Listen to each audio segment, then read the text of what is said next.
Lectura de la carta del apóstol San Pablo a los Romanos. Hermanos, ¿qué diremos de Abraham, padre de nuestra raza?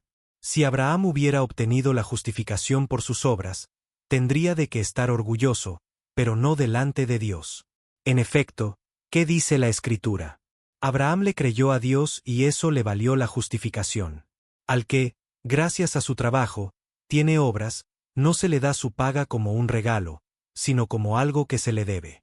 En cambio, al que no tiene obras, pero cree en aquel que justifica al pecador, su fe le vale la justificación. En este sentido, también David proclama dichoso al hombre a quien Dios tiene por justo, independientemente de las obras.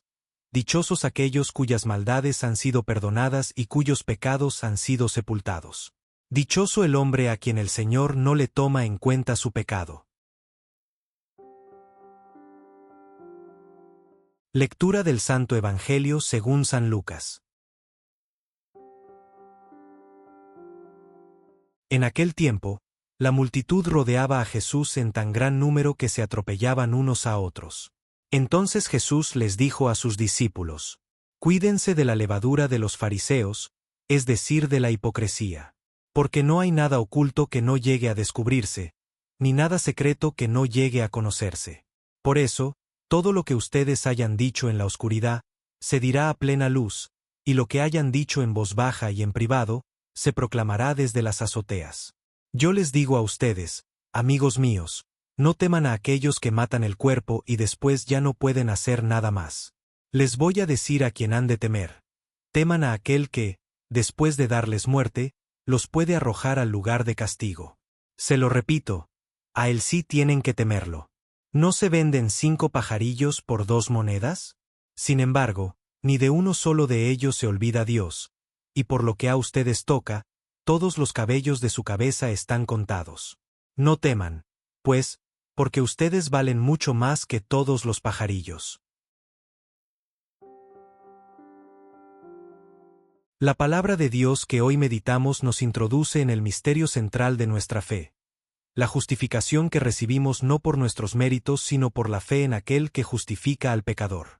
San Pablo, tomando como ejemplo a Abraham, nuestro padre en la fe, nos revela la gratuidad radical de la salvación. El apóstol comienza con una pregunta fundamental: ¿qué diremos de Abraham? Si alguno podía gloriarse en sus obras era el patriarca, que dejó su tierra por obediencia a Dios, que estuvo dispuesto a sacrificar a su hijo Isaac. Sin embargo, Pablo nos muestra que ni siquiera Abraham fue justificado por sus obras, sino por su fe. Abraham le creyó a Dios y eso le valió la justificación. La fe fue la respuesta del patriarca a la promesa divina, y esta fe le fue reputada como justicia. Pablo establece una distinción crucial entre el salario y el don. El salario se recibe por derecho, como pago de una deuda. El don se otorga gratuitamente, por pura generosidad. Si la justificación viniera por las obras, sería nuestro salario, algo que Dios nos debería. Pero siendo por la fe, es un don gratuito que recibimos sin merecerlo. El testimonio de David confirma esta verdad. El salmista proclama dichoso no al que acumula obras impresionantes, sino al hombre a quien el Señor no le toma en cuenta su pecado. La verdadera bienaventuranza consiste en el perdón recibido, en la misericordia que cubre nuestras faltas. David, que conocía profundamente su propia pecabilidad, sabía que su esperanza no estaba en su justicia sino en la misericordia divina. El Señor nos dirige hoy una palabra que ilumina 2 dimensiones esenciales de la vida cristiana: la llamada a la autenticidad radical y la invitación a confiar plenamente en la providencia del Padre. En medio de una multitud que se agolpa around él, Jesús advierte a sus discípulos con solemnidad y ternura. La advertencia inicial es severa: cuídense de la levadura de los fariseos, es decir, de la hipocresía. La levadura, que en otra ocasión simbolizará el reino, aquí representa la influencia corruptora de la falsedad religiosa. La hipocresía farisaica consistía en cultivar la apariencia de piedad mientras el corazón permanecía lejos de Dios. Jesús nos previene contra esta tentación siempre actual de reducir la fe a performance externa. El fundamento de esta llamada a la autenticidad es teológico, no hay nada oculto que no llegue a descubrirse. Nuestra vida se desarrolla bajo la mirada de Dios, para quien no existen las máscaras. Lo que decimos en la oscuridad, en la intimidad donde creemos estar solos, será revelado a plena luz. Esta certeza debe inspirar una coherencia total entre nuestro interior y nuestro exterior. El Señor luego aborda el tema del temor.